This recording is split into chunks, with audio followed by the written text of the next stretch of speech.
Hello everyone.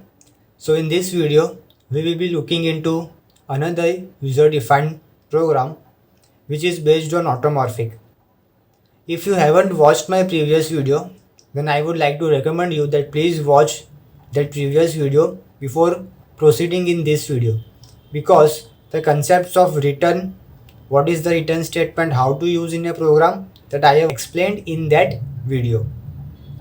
So now let's proceed into this question. So the question says that define a class automorphic in Java to accept a number from the user and check whether it is automorphic or not. Now, what is an automorphic number? So here it is written, an automorphic number is a number whose square ends in the same digit as the number itself. So if I have to take an example, then 5 square is 25. So the digit whose square we are doing should be the last digit of the number. Another example if I have to take, that is 25. 25 square is 625. Then this whole 25 is present at the back of the number, which is the square. Another example is 76. If I do square of 76, then answer is 5776. So this 76 whole number is present at back of the number. So we have to check with the number entered by the user, which is 76 or 25 or 5, it is an automorphic number or not. And in this program we have to use return type to execute this. Here it is written, create a method check which accepts a parameter which checks and returns. So whenever in question it is mentioned that you have to return something, then it means that you have to use the return statement in the program. And it is given that the boolean result should be given. And last, it is written that create a main method to get input from the user at the runtime. So now let's first develop the logic of this program. So it was given in the question that we have to perform this action in check method. So what I will do, I will take one method whose name is check because it is given in question. And it is given that we have to take one argument from user which is of number, and we know that number is of integer type. So I will take int n. Also it is given in question that we have to return value of boolean type. So but obviously whenever we are returning a boolean value, say we are returning a value of boolean type, then we know that same type we have to mention here. So I will write public boolean check. So this is the basic structure how it will look, and it is given in question that in main method we have to take input of the number from the user. Now you already know that how to take input of the number, so I am not writing all the statements. I will simply take num equals to sc dot next int. So you know that sc is the object of scanner class. We now have to create the object of automorphic class. Now I need to send the value of num to this variable n to this method check via a parameter. So to call that method I have to use object variable, and then I have to mention the method that I need to call, and in parameters I have to mention the value that I need to pass. So the value is stored in num variable, so I will write num over here. So this will give the value over here. This will do some calculations and return the value. So when return statement is there, then some value will be given from this method to main method. So in order to have the value, we have to store it in one variable. Now we know that this will return a value of boolean type.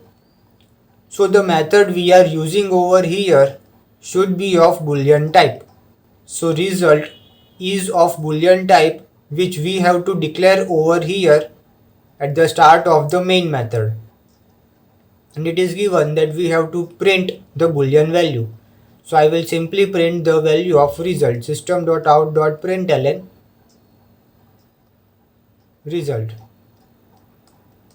So if the number is automorphic, output would be true, and if the number is not automorphic, output would be false. So this was the statements that we need to cover in main method. Now I will explain you the logic how to check the number is automorphic or not. We have boolean check method. I will take the value of n, which is holding the value the user has entered, into a variable which is num1, which is declared in the class above this method. You already know this. I have also explained this in previous video. So before writing the next statements, I will explain that how manually we will be checking the number. So 5776 is the square of 76. So we need to apply modulus on this number depending what are the number of digits in this. So 5776, if we apply modulus of 100, then it will give us 76, which is exactly equal to the number. Another example of 25 that we took, 25 is square of 5. Once we calculate the number of digits that the original number is having, depending on the number of digits, that number raised to 10, we have to apply modulus over here. So here 25 modulus 10 raised to 1, 25 modulus 10, answer will be 5, and this is exactly matching to the original number. So first we need to count how many number of digits are there in the number that user has entered. Here it is 2, here it is 1. So we need to calculate, and depending upon the number of digits that the number is having, we have to raise that to 10. Here we can see that this is 10 square, which is 10 raised to 2. Here the number of digits is 1, so 10 raised to 1. So now I will count the number of digits in the number. So you already know, I have already explained this how to count the number of digits in a number in my previous video of loops. Please do check out the video. Here you can check on I button, and also I will provide the link in the description box. So please do watch that video. You will understand in better way. So this is the condition that I have to take in order to count the number of digits in the number.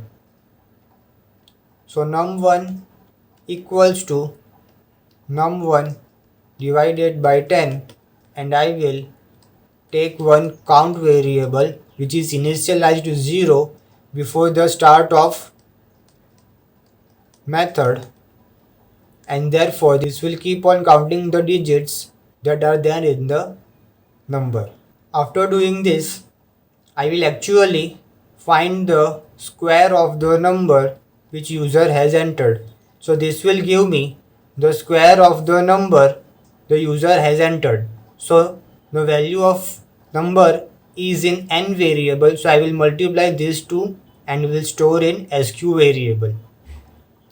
Now you know that we have to do modulus of this with 10 raised to the number of digits of n. So what I will do, I will take another variable dnum to find the divided number. So sq modulus math.pow of 10 comma count. So math.pow is a method which does power of first to the second. So this simply means 10 raised to the value of count. If count is 1, then 10 raised to 1. If count is 2, then 10 raised to 2. Now math.pow is a statement which returns value of double type. So what I will do typecasting over here, and I will convert this double value into integer value so that it is easier to find modulus of this number, because denum and sq both are of double type. So now this will have the value which we simply have to check with n. If denum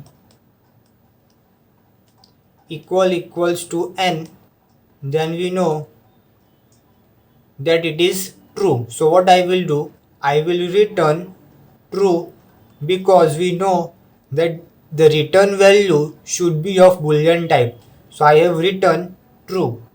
If the value is not matching, then simply I will return false, because this is what we want to print.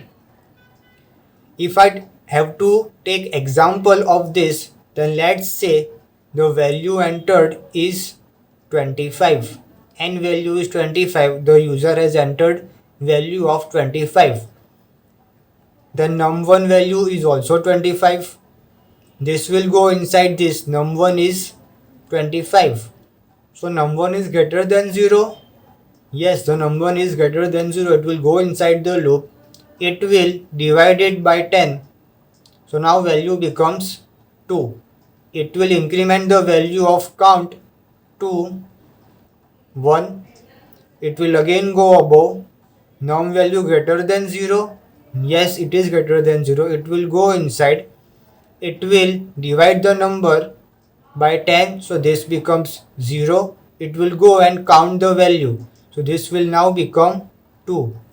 So count value is having 2 and num1 is 0. Value of n is still 25.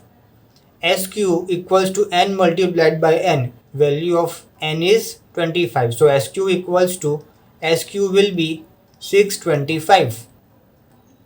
Denum equals to SQ modulus math.pow of 10 comma count. SQ value is 625. So 625 modulus math.10 raised to value of count is 2. 10 comma 2, which means 10 raised to 2. 10 raised to 2 is 100. So 625 modulus 100. And when we apply modulus over here, then value that we will get is 25, because modulus gives value of remainder. So 25 value will be given. So denum will have 25. If condition denum, that is 25, is equal to n is also 25, denum is also 25. So both values are same. So it will return true. So this is how the program will work, and this is how we will be developing the logic. Now let's implement this in BlueJ, and I will show you the execution of the program.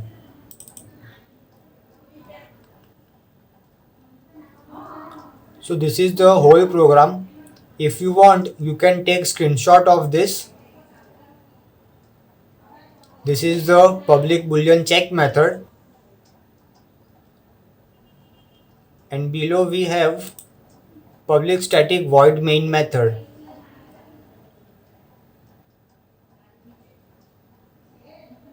I hope you took screenshot. Now let's compile this and see the output of the program. So it is asking for the number to check if it is automorphic or not. So I will enter number 5. So it will give me that true number is automorphic. Let's take another example. 76. 76 is also an automorphic number, so it should give me true value. It is giving me true value. Now let's take a number which is not automorphic. For example, 9. 9 square is 81 and it is not an automorphic number. So we can see that answer is false and it is giving us the correct output. So this is how we develop the program that is of automorphic number using return concept. So if you have any query related to this program, you can ask your query in comment section. And if you have any other question that you are not able to solve, then you can send your question on my mail ID. I will try to create a video and solve your query. See you in next video.